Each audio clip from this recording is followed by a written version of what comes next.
confortablement assis derrière votre lucarne joyeuse, mesdames et messieurs. Merci de nous être fidèles au sommaire de cette édition de sortie en 48 heures pour Ousmane Sonko sur son actualité politico-judiciaire.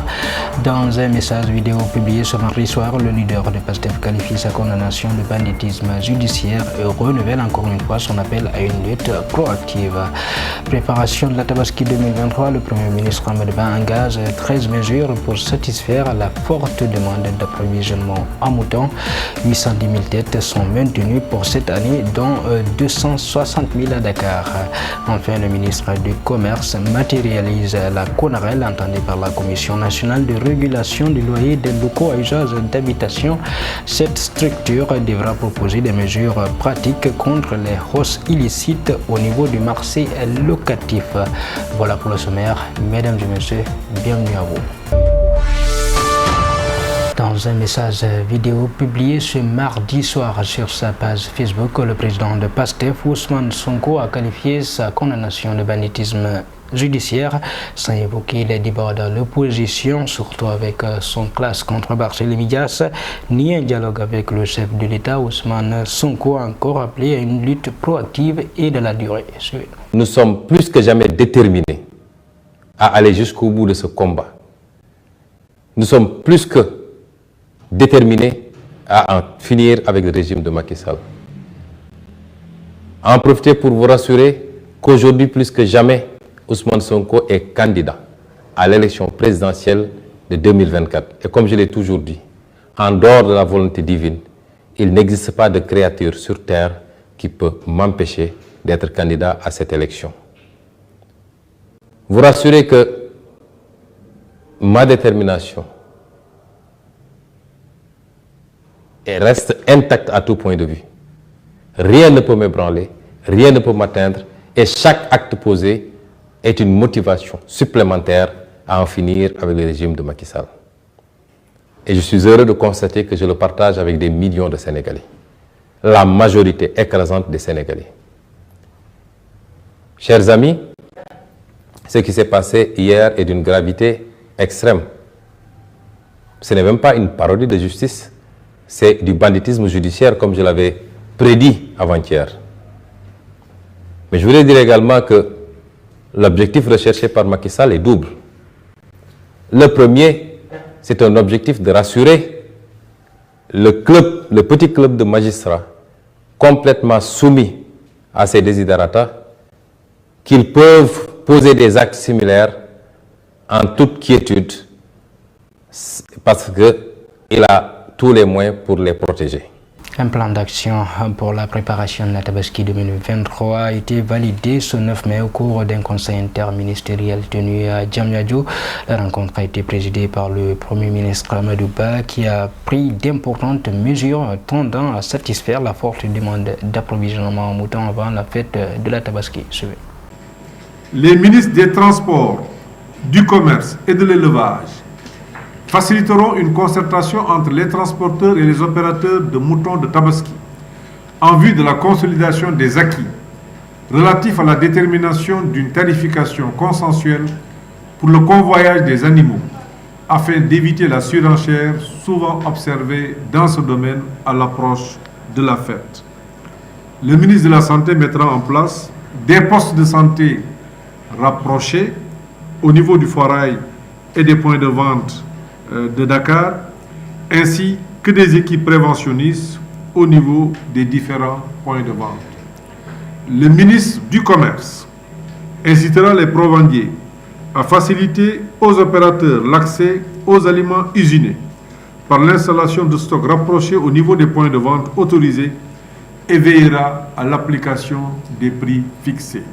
Le ministre de l'Élevage assurera la coordination globale des opérations et appuiera l'organisation des professionnels en comité de gestion au niveau des points de vente et assurera la surveillance sanitaire à l'entrée du bétail au Sénégal, le long des axes routiers, au niveau des zones d'attente et des points de vente. Le président de l'Union des organisations d'éleveurs du Sénégal, Harouna Galoba, se dit rassuré par les 13 mesures prises par le Premier ministre.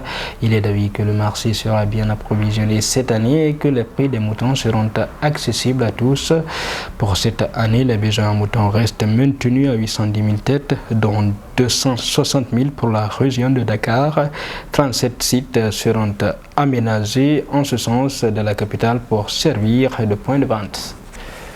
D'un montant de plus de 50 millions de francs CFA, Ecobank Sénégal a signé une convention de partenariat avec la faculté des sciences économiques et de gestion de l'université Cheikh Anta Diop. Ce partenariat va permettre bien entendu la construction d'une bibliothèque fonctionnelle à destination des étudiants. Nous suivons Seyd Diallo, directeur général d'Ecobank Sénégal, et le professeur Chérif Sidikan, doyen de la FASEG. Notre engagement en tant que banque panafricaine, exclusivement dédiée à l'Afrique, c'est de faire en sorte que nous contribuions efficacement au développement économique de l'Afrique. Donc vous comprenez tout notre engagement, tout notre dévouement à l'université depuis plus d'une dizaine d'années maintenant, où nous avons commencé avec la bancarisation des étudiants et où aujourd'hui, au-delà de tout ce que nous avons accompli à l'université, nous avons décidé de franchir un pas supplémentaire en accélérant donc notre impact à l'université. La bibliothèque que nous finançons pour la FASEG est simplement l'illustration de cet engagement. Un engagement qui ne se limite pas au présent, mais qui veut s'inscrire dans la durée. Ecobank Sénégal est la première entreprise à avoir répondu favorablement pour nous accompagner dans la construction de notre bibliothèque. À travers cet investissement, Ecobank Sénégal contribue à l'amélioration du capital humain des Sénégalais et des Africains. Mais aussi, Ecobank vient en appui au gouvernement du Sénégal. Et vous êtes sans savoir que l'un des axes stratégiques de la politique du président de la République est d'améliorer les infrastructures. Nous ne pouvons pas tout attendre de l'État qui fait déjà beaucoup d'efforts. Je pense qu'il nous appartient, nous, chefs d'établissement et autorités universitaires, d'aller au-delà des ressources publiques pour essayer de mobiliser d'autres types de ressources afin de financer les besoins de l'université Cheikh Anta Diop. Je vous le disais dans le sommaire, le ministre du Commerce, Abdou Karim Fofana, après avoir mis en place la CONAREL, Commission nationale de régulation du loyer des locaux à usage d'habitation, il vient de le matérialiser en installant sa commission au niveau de la région de Dakar. Il s'agira pour la nouvelle structure de veiller surtout à l'application du dispositif de régulation des loyers. Nous suivons le ministre Abdou Karim Fofana et Momar Ndao, le président de la commission. Aujourd'hui, nous avons mis en place pour la région de Dakar la commission régionale, mais aussi les commissions départementales qui connaîtront de ces contentieux entre bailleurs et locataires. Donc chaque bailleur, chaque locataire, à chaque fois qu'il y aura un problème sur les contrats de location, les baux à usage d'habitation, ils pourront saisir cette commission qui est composée de professionnels. Vous avez vu les huissiers de justice, les experts immobiliers, magistrats, le chef du service régional de commerce, l'administration, les associations de bailleurs, les associations de locataires, pour discuter et rappeler la loi, les dispositions de la loi aux acteurs, aux parties prenantes sur ces contrats de location qui avaient commencé à créer une ambiance un peu particulière au niveau national entre bailleurs et locataires. Le prix du loyer a été baissé le 1er mars et la Commission nationale de régulation créée le 1er mars.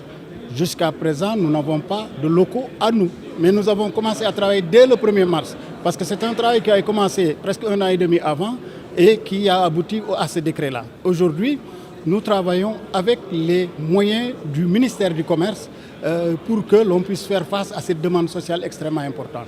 À présent, l'actualité hors de nos frontières, conflit armé au Soudan, les habitants du Niala craignent une escalade de violence au Darfour. En Tunisie, au moins 4 morts ont été recensés ce mardi soir dans l'attaque d'une synagogue de Djerba. Les habitants de l'État du Darfour du Sud au Soudan craignent que les combats en cours entre l'armée et les forces de soutien rapide ne ravivent le conflit dans cette vaste région qui a déjà été le théâtre de 2 décennies de guerre tribale. Selon des sources de sécurité, de violents affrontements ont éclaté dans 3 quartiers de Niala, la capitale, en fin de semaine dernière, attisant la peur chez les habitants.